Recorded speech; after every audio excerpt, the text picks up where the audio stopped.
Bueno, buenas tardes a todos.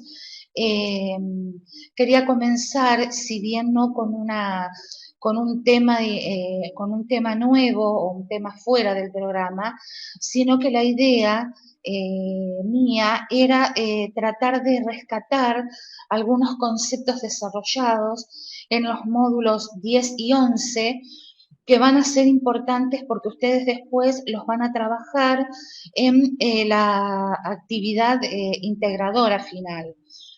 O sea que vamos a tocar algunos puntos que después ustedes lo van a llevar a la parte práctica mediante la actividad que les bajaremos oportunamente en el aula. ¿Mm?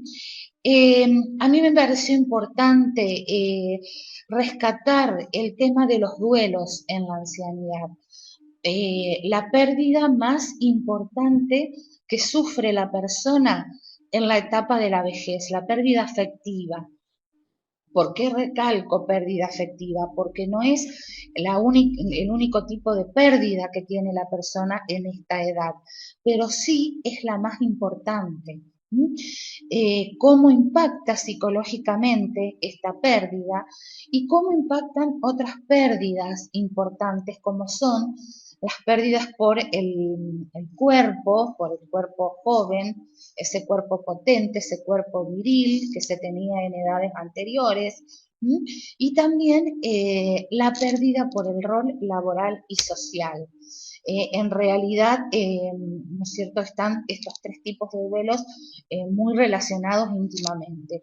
Nosotros sabemos que la persona a lo largo de toda la vida va atravesando en las distintas etapas de su ciclo vital eh, distintos tipos de duelo, distintos tipos de pérdida. ¿Mm? Pérdidas de tipo biológicas, pérdidas de tipo psicológicas, pérdidas de tipo social, espiritual. ¿Mm? En cada una de las etapas que vamos atravesando, estos duelos van teniendo cada uno más importancia que otro. Por ejemplo, en la etapa de la adolescencia, el duelo por el cuerpo que sufre el anciano tiene la misma importancia, tiene el mismo valor. Lo que no es igual es la resolución que hace el adolescente a la que hace el anciano. Cómo resuelve, digamos, este duelo por el cuerpo un anciano y cómo resuelve el duelo por el cuerpo el adolescente. Eso es importante. Si bien el duelo es el mismo, no se resuelve de la misma manera. Yo les decía que porque es importante ver, ¿no es cierto?, el tema de lo biológico y no separarlo de lo psicológico y de lo social, porque justamente en la fundamentación de la cátedra tratamos de ver a la persona de modo integral, es un todo. Lo vemos desde los aspectos biológicos, psicológicos y socioespirituales. Por eso es que no podemos ver estos duelos por separado, aunque en la teoría los autores han tratado de trabajarlo separadamente. El anciano va transitando el duelo por el cuerpo potente, por ese cuerpo joven, se produce en él un sentimiento o un fenómeno que se llama, los autores lo llaman despersonalización. ¿Qué significa despersonalización? Significa el no reconocimiento de su cuerpo, el no reconocerme a mí mismo frente al recrudecimiento de los cambios físicos. Este sentimiento lo lleva al anciano a dos caminos, a tomar dos caminos, a sufrir hipocondría, o sea, a una preocupación excesiva por las enfermedades, a tener una preocupación excesiva por las enfermedades, que lo lleva a querer estar continuamente realizando visitas al médico, haciendo consultas, lo lleva a una preocupación excesiva por las enfermedades. Mientras que el otro camino que puede tomar es el fenómeno de la negación. Por supuesto que todos estos son mecanismos de defensa que utiliza la persona frente a los cambios del medio. Ese fenómeno de negación de las enfermedades y de las dolencias lo lleva a lo contrario, a no querer visitar nunca al médico, a no querer realizar nunca consultas médicas, con el consecuente riesgo para la salud del anciano. Porque si no se realizan visitas médicas o consultas, lógicamente que esto, ¿no es cierto?, va a repercutir sobre la salud física y lo puede llevar a la muerte. ¿Mm? Eso en cuanto al rol por el cuerpo. En cuanto a las consecuencias que tiene el rol por la pérdida de lo laboral y de lo social, nos planteamos en el desarrollo de los contenidos dos preguntas. O sea, si estar jubilado era bueno o malo para la salud y cómo responden o cómo se van adaptando psicológicamente las personas a estos cambios. ¿Mm? Lo que contrariamente suele ser un mito, se dice que la persona que está atravesando por la etapa de la jubilación puede caer en una grave depresión y se puede morir. Eh, Eso dicen algunos autores. Otros autores dicen que el proceso de la jubilación es un proceso indoloro para los adultos. O sea, que si bien el tema de la jubilación tiene sus pros y sus contras, nunca la persona va a llegar a morir o va a tener problemas en su salud física y psicológica si se jubila. ¿Mm? Como muchos otros aspectos en la vida, la jubilación, o sea, los estudios sobre jubilación, revelan que las personas, para poder adaptarse, digamos, a la jubilación, antes, durante y posteriormente, tiene que realizar un proceso que pasa por distintas etapas. La primera etapa es la etapa de la luna de miel, en donde todo es lindo, todo es color de rosa, el hombre disfruta de su tiempo libre, disfruta de poder realizar paseos, de poder realizar viajes, pero luego entra como en una etapa de la decepción, o sea, de como que le falta algo, a ese hombre le falta algo, que es justamente que pongan a hacer un montón de actividades para llenar ese tiempo libre, ese vacío que les deja la falta de actividad, o bien, ¿no es cierto?, sienta que no tiene más nada productivo que hacer en la vida. Y como última etapa, el hombre termina encontrando su lugar y acomodándose a esta nueva etapa. En cuanto al duelo con respecto a la vejez, es decir, cómo psicológicamente el duelo por la viudedad o el duelo por la pérdida del cónyuge impacta psicológicamente sobre la persona. ¿Mm? Y lleva a que la persona, y esto tiene que quedar muy claro, eh, sienta una serie de reacciones o de sentimientos que por ahí son inconscientes, que no se los puede explicar, pero que lo sienten inmediatamente posterior a la pérdida del cónyuge. De primera instancia, ¿qué siente la persona? Siente como una reacción inicial de adormecimiento. ¿Qué quiere decir? Que no, digamos, no acepta la realidad de la pérdida, no acepta la pérdida. ¿eh? Y esta etapa puede estar seguida, digamos, como de una etapa que sería muy parecida a una depresión. Es decir, cuando va tomando conciencia y empieza la persona a estar llorosa, a tener ganas de llorar, a estar triste, a experimentar también ansiedad, furia. ¿Mm? O sea que la persona va alternando entre periodos de apatía y desesperanza. Es decir, serían como mecanismos de defensa para acompañar, ¿no es cierto?, la angustia que este duelo, digamos, provoca en la persona, ¿no es cierto? Ahora, ¿qué es lo que pasa a medida que, ¿no es cierto?, va pasando el tiempo y la persona tiene que ir elaborando el duelo? O sea, ¿cuándo se dice que el duelo es normal y cuándo se dice que el duelo es patológico? O sea, se dice que el duelo es normal, digamos, cuando, por ejemplo, en un hombre ha pasado un año, ¿no es cierto? Un año cronológicamente. Pero a veces el duelo en la mujer puede llegar hasta 3 años, sin que tengamos que decir que es un duelo de tipo patológico. sino que son sentimientos de tipo normal, reacciones de tipo normal que presenta la persona. Lo que pasa que muchas veces se dice que el viudo, o sea, el hombre viudo, tiene que descubrir nuevas formas de enfrentar el mundo que ahora conoce cuando vive el duelo.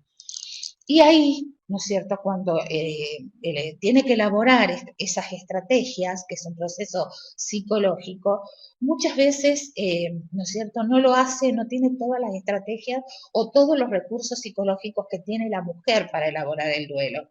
Por eso dicen que en el varón, si pasado el año no elabora el duelo de manera normal, puede llegar a ser un duelo patológico. En cambio, a la mujer le puede llevar 3 años o más elaborar este duelo y puede haber reminiscencias de los síntomas del duelo muchos años más adelante. Lo fundamental es que muchas veces es, ¿no es cierto?, eso le ayuda tanto al hombre como a la mujer, este aislamiento psicológico y social en que él se refugia, le permite justamente la elaboración de los duelos. Muchas veces prefieren quedarse, ¿no es cierto?, en su casa, con los objetos que tenía la persona fallecida, hacer la misma rutina y no prefieren hacer grandes cambios en su vida. Eso se llama la labor del duelo. ¿eh? Aunque es preferible a veces, ¿no es cierto?, que la familia contenga, ¿no es cierto?, esta situación, y muchas veces el lugar, digamos, que dejó la persona fallecida, lo puede ocupar una hija, ¿no es cierto?, o lo puede ocupar el hijo. Que el anciano siga haciendo a lo mejor los trámites, siga con los papeles, pero que todo este proceso sea asistido y contenido por la familia. Decíamos entonces que los síntomas más característicos del duelo son la facilidad para llorar, la desdicha, a veces también pueden tener insomnio.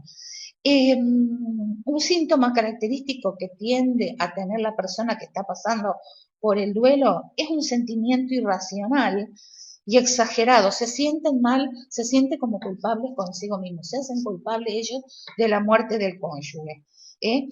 Estas emociones, estas reacciones están presentes tanto en la viuda como en el viudo.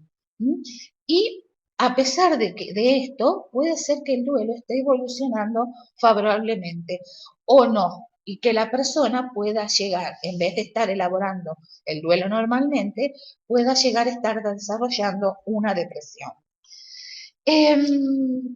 ¿Cuáles serían entonces las etapas normales que la persona viuda tiene que pasar para poder elaborar el duelo por la viudedad?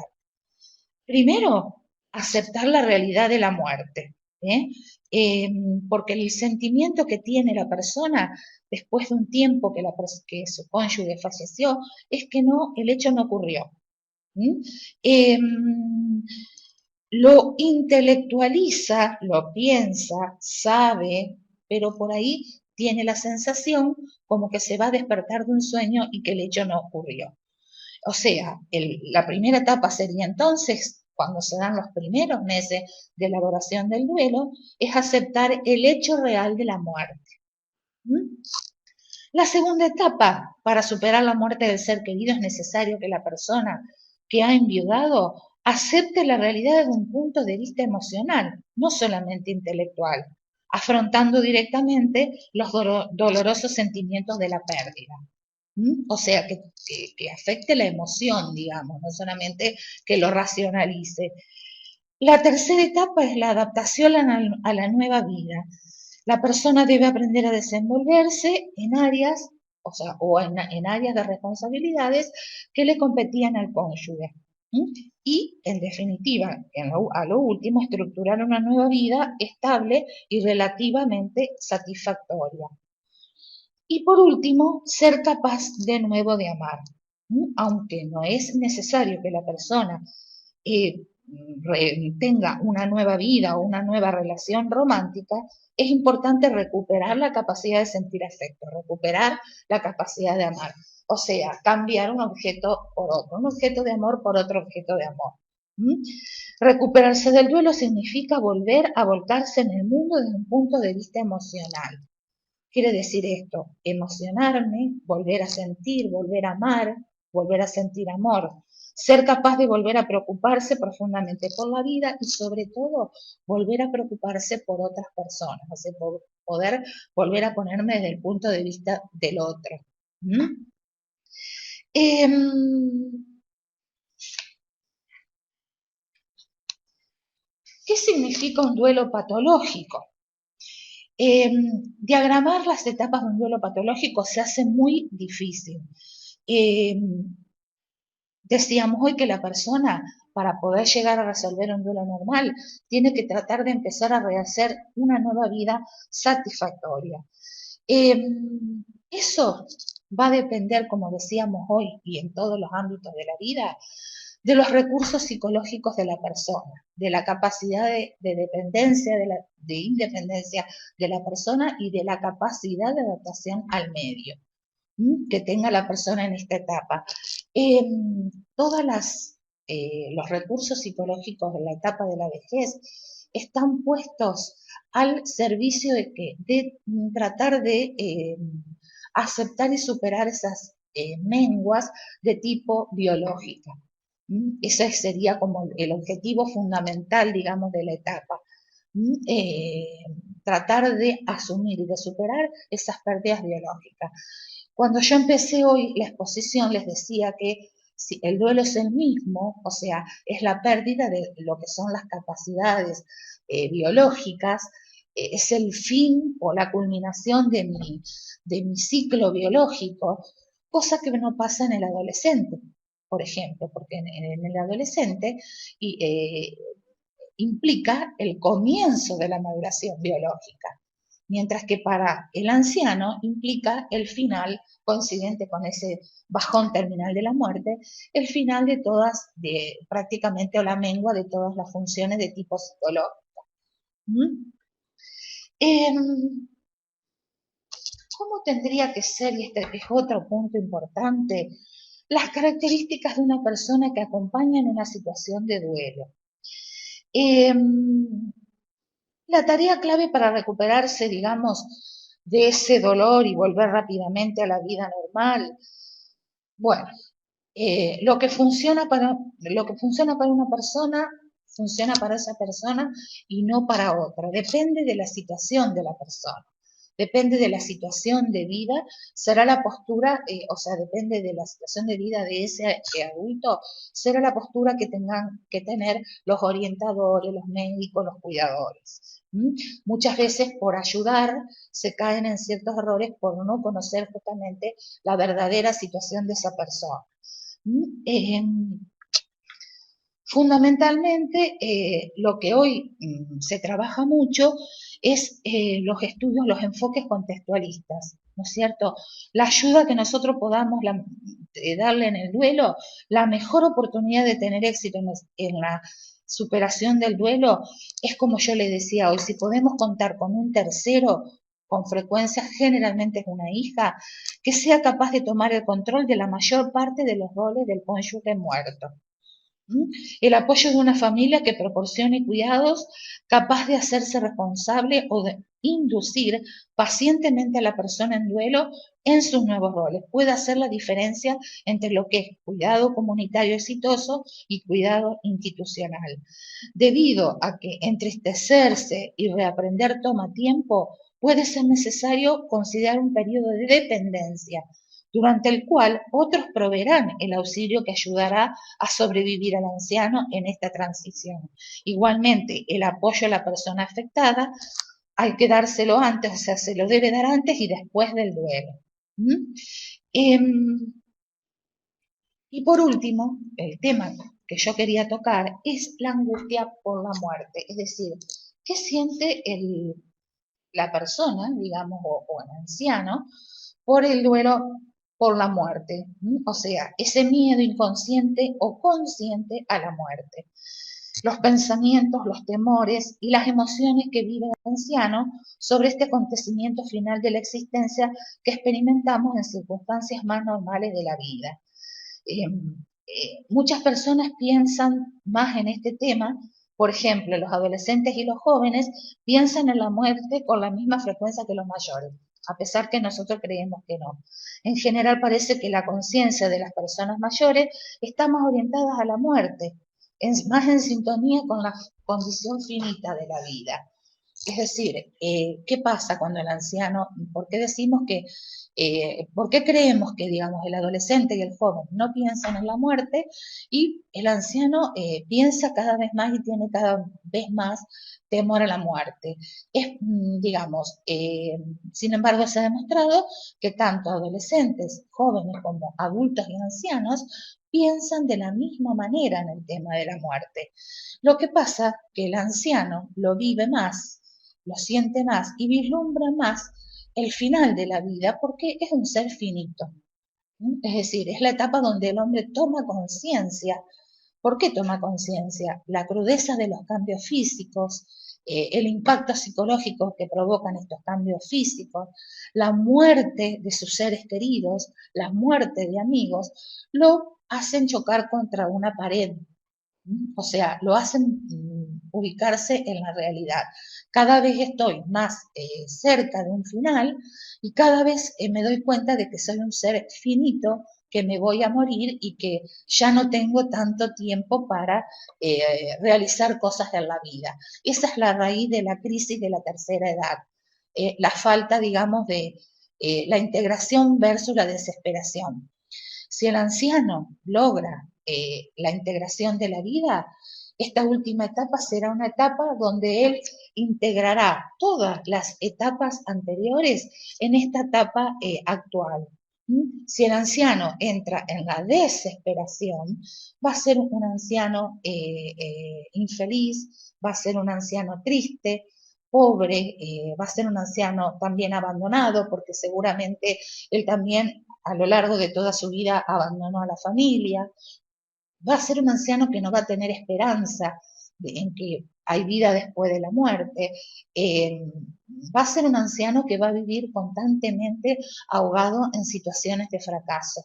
Y es por eso que justamente nos planteamos que no pueda, de acuerdo a Erickson, ¿no es cierto?, que yo tomé esta etapa, llegar a resolver, digamos, con lo que es la sapiencia, lo que es como es la sabiduría, lograr la sabiduría en esta última etapa de la vida, porque en definitiva, aceptar la muerte implica tener la sabiduría de poder, ¿no es cierto?, aceptar la realidad última de la vida, que esta etapa es la realidad última de la vida.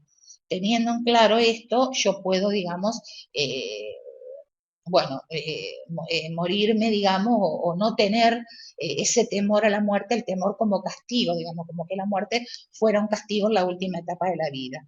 O sea, como que tendríamos que entender que la muerte es la continuación de la vida en otro ámbito.